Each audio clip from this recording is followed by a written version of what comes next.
What an awesome day. Gosh. Nice boots. 2, 3. Yay. I guess I'll do a press conference now. All right. Welcome to all our junior members of the press. I always look forward to this. And I just want to say it's great that you get to come here and see what your parents do every day. I want all of you to know something. I want you to know that what your parents do, it's really important. It's very important for our country. Your parents are here upholding and protecting the First Amendment of our country. That's a really big deal, and you should be really proud of your parents for what they do. And we don't always say it, but we're very grateful for what they do. First, on to some business here. I want to highlight an important piece of legislation that the House is working on today. It's H.R. 4, the FAA Reauthorization Act. For families, this will make air traffic and air travel safer and easier. For workers, it's going to make the airline industry more competitive, which means more jobs. For communities, we are improving disaster relief so that they're better prepared for hurricanes and wildfires. And this is a very significant infrastructure bill. This is one of our big infrastructure bills that we plan to bring through here as part of our rebuilding of our nation's infrastructure. As you know, upgrading our infrastructure is one of our top priorities this year. And this bill will help fund critical projects at our airports. I'll spare you the puns about how this bill is ready for takeoff, but it's a good piece of legislation that's going to make people's lives better. And we look forward to getting this done. Lastly, I'd like to say a few things about tax reform. I know that's a big shock to you. This morning, the Labor Department reported that initial unemployment claims fell to their lowest level in over 48 years. Think about this. The Labor Department reported that the initial unemployment claims fell to their lowest level in more than 48 years. This is yet another sign of a healthy job market and a growing economy. I saw firsthand of this on Monday when I was visiting businesses in the 1st District of Wisconsin, the district I represent. One of them was Visions Plastics in Delavan. They do custom injection molding, and because of tax reform, they've already purchased new equipment. This is going to help expand their business. This is going to help bring new workers. This is going to be good for their workers. I also went to Palmer, Hamilton, and Elkhorn. They make furniture for school, cafeterias, and libraries. They're partnering with local schools to recruit and train workers to make sure that they have the right skills. So tax reform is making a real difference for our workers every day. We see bonuses, we see raises, we see better benefits, we see more take-home pay. This economy is thriving, and thanks to tax reform, better days are ahead. Now, do any of you have any questions? Yes. You have to state your name and who you're with, and then ask the question. My name is Savas Emanuel. I'm with my father, Mikey Emanuel, and my question is, the U.S. has $21 trillion in debt. How do we plan on paying this off? That's a really good question. People like me actually have passed some plans to pay off our debt. Last year we passed Diane Black's budget, which was a budget that if you want to look at the big deal of it all, for your generation, we have programs that we call entitlement programs. And these are programs that people automatically qualify for benefits. And the system we have is an age-based system. What I mean when I say that is, when people retire, they get benefits, and those are the biggest benefits that we offer in this country. They're really important programs, very important benefits. But we're going from 40 million seniors to 77 million seniors. And these are pay-as-you-go programs. Current workers, like your dad, pay current taxes to pay for current seniors. But we've got an almost 100% increase, in retirees, but only a 19% increase in workers coming into the workforce. And these programs grow at much faster pace than inflation. What that means is we're not yet prepared for the baby boomer retirement. And we need to reform those programs so they can make good on the promises that people like your grandparents and my mom have organized their retirement around. But we got to make sure that they're there for your dad and for you when they retire. And that means we have to reform those entitlement programs. That's what our budget proposed to do. That's what our health care bill last year proposed to do. But unfortunately and regrettably, we haven't gotten these things all the way through law. So we've passed budgets here in the House for many, many years that show how to pay off the debt, how to balance the budget. But those have just passed the House, not the Senate and the President. And that's something that we just have to get done sooner or later, so your generation doesn't get this kind of debt. It's a good question. Yes. I'm sorry, Casey, but you're totally outrageous. Yeah. The Earth is warming up. What should we do? Say that again. The Earth is warming up. What should we do? I think technology is the best answer to this question. I think we've got what we call bridge fuels like natural gas that are clean and abundant and local that can help us. And that means we need smart people to think of new technologies to make sure that we can be more efficient with our use of energy. And there are a lot of things out there. We call it all of the above.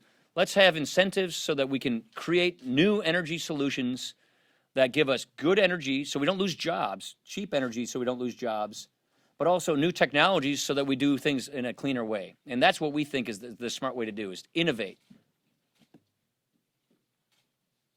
Yeah. Who are you with? What's your name? My name is Liam, and I'm with my mom. What are you doing Liam, you said? Yes. It's a great Irish name. What are you doing with the NRA and the gun violence in Florida? We passed a bill called the Stop School Violence Act. That bill is now in law. And what that bill does is it helps us give resources to local school districts and law enforcement to better prepare for these kinds of violent acts and to help students in schools get prepared for it. We also passed a bill to close loopholes in the background check system so that people who shouldn't get guns don't get guns. Okay, should I ask? Go ahead, Casey. Do you think that the EPA Administrator, Scott Pruitt, is fiscally responsible? I don't know the deep background on the issues surrounding him. That's why we have committee hearings. I think he's over at ENC right now, isn't he? He spent $43,000 on his office when, according to congressional limits, he was only supposed to spend $5,000. He was supposed to ask you before he spent any money. I'll defer you to the committee of jurisdiction that's doing this oversight, and I'll leave it at that. Chad. Thank you, Mr. Speaker. A lot of these questions about the now former nominee Ronnie Jackson, but there are questions about whether or not there was proper oversight of the White House physician's office. Should there be an investigation of that? Does this concern you, these allegations that these prescriptions were being handed out without proper medical procedures? That's something I assume, is there not an IG that looks into this? That to me would be the smart way to go, to have an IG look into that. I'm sure the committee of jurisdiction will probably look into that. I don't know whether these allegations are baseless or not. I won't comment on his nomination, other than the fact that he probably did what he thought was in his best interest. I look forward to seeing a new nominee so that we can actually get somebody over at the VA. That's a really important position. But whether or not there's merit to these allegations, we should find out if there's merit to these allegations, and if there are, then the proper oversight should be done. You guys have anything? Yeah. I have a question. Yeah. So with these ongoing problems with Pruitt and Ronnie Jackson and other cabinet nominees that we've seen, is the president draining the swamp? Is he doing enough to vet people? I think he has a pretty good cabinet, actually. I think the president, there are some, I assume, is that Pompeo vote right now? It's like any minute now, if I'm not mistaken. Okay, so I think Mike Pompeo is well suited for the State Department, and I look forward to seeing him get approved. I think we have some stars in this cabinet. Jim Mattis comes to mind. So I think the president, by and large, has put together a pretty darn good cabinet. This is the fourth president I've served with. There's never been an administration that I haven't seen where you have some of these hiccups in the process or with some of the nominees. But by and large, I think the president's put together a pretty darn good cabinet. Yeah. Who are you with again? Jennifer Schott with CQ. On the Senate side, Republicans and Democrats seem to be coalescing around a floor strategy for fiscal 2019 appropriations bills. Are we going to see that same type of bipartisanship in the House? And what is your floor strategy for fiscal 2019? So we want to work with the Senate. Mitch and I have talked about this quite a bit lately. We're excited. We have a chair over there who's really eager to get to work. Dick Shelby's, putting together a floor strategy. We're having a meeting with our members tomorrow. What we want to do is try and get appropriation bills in law before the fiscal year deadline. And now that we have our 302A, that's the number that divides all of this up, I think we have a better chance of getting some of these bills into law. And what I would love to see is an actual functioning appropriations process where we pass appropriation bills, go to conference, and the appropriators reconcile those bills and we pass them into law. So that is our ultimate goal. I'm actually excited about a new Sense of commitment to this process, and that's exactly right. And and I think it's a good start. But do you want those to be bipartisan bills? Last year you guys did that for. Yeah, I think a lot of these will be bipartisan bills. Yeah, Scott. Names do you think the White House should be considering for VA? There's been have some no of your idea. colleagues suggested Phil Rowe, the VA chairman, or past chairman Jeff Miller. Any of those folks? Both of those guys are fantastic leaders. Both of them would make fine ones. I wouldn't want to lose Phil, though. I'd hate to lose him. He's very, very good at what he does right now. But I'm not going to speculate. I have no idea who they're thinking of. I hear there's names floating out there, but I really don't know what they are. Last question. I want somebody. Yeah. Right here. Do you think a kid Did you should give be- her the question? Casey's getting two, basically. Who are you, sweetie? Claire Brinley? Oh, hey, Claire. Do you think a kid should be reporters when they grow up? Do I think my kids should what? Be reporters when they grow up? Do I think my kids should be reporters when they grow up? I do if they want to be. I want my kids to do what they want to do when they grow up. Actually, my sister got her journalism degree at University of Wisconsin-Madison. And now she works in the test kitchen for Dunkin' Donuts. Pretty cool job.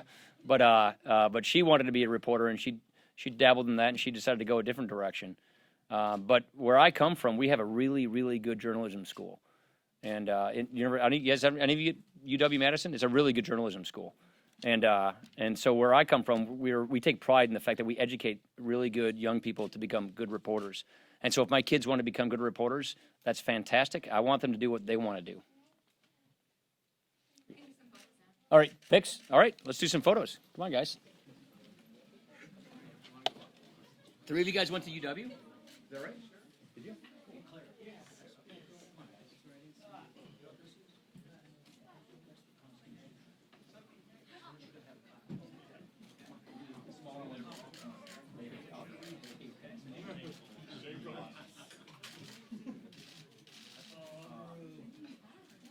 Come on any closer, come on.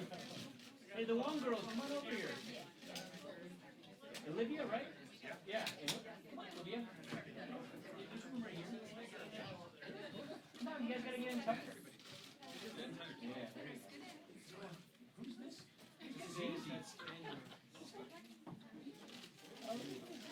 All right, everybody look kind of in the middle here and smile, all right?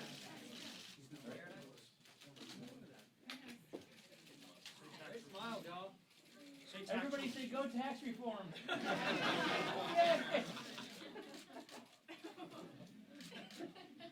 How about repeal and replace?